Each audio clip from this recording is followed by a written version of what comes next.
Nakon što nam se jedan gledatelj iz Slavonskog Broda požalio kako je situacija s maloljetničkim opijanjem u njegovu gradu došla do apsurda, odlučili smo provjeriti stanje.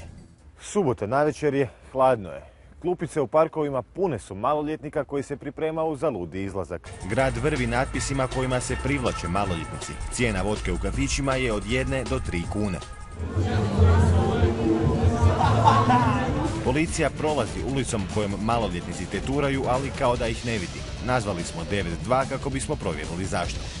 Stvarno, jako velik broj maloljetnika hoda okolo, tetura. Ne vidim nigdje one vaše službenike da ništa rade oko toga. Pa sam mislio, ako možete sam proći tom ulicom, to je ulica Ante Starčevića, da vidite malo šta se događa. Da, pa tu imamo patrolu cijelu večer, gospodine dragi. Vidim ja da imate patrolu, ali oni ništa ne rade. Pa šta bi trebali?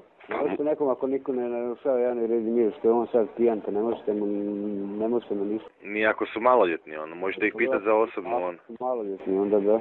No policija ništa nije učinila. Pokušali smo ponovno. Djevojčice, sigurno nema više od 15 godina, teturao jedva, mislim, vaši ovi jednostavno onako stoje pored njih, ne možete nekako intervenirati ili nešto.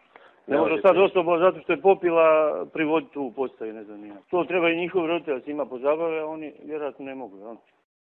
Policijska patrola koja stoji u ovoj ulici i nakon naših prijava nije reagirala. Nikoga nisu pitali za osobnu iskaznicu, nisu ušli niti u jedan kafić koji poslužuje alkohol maloljetnicima.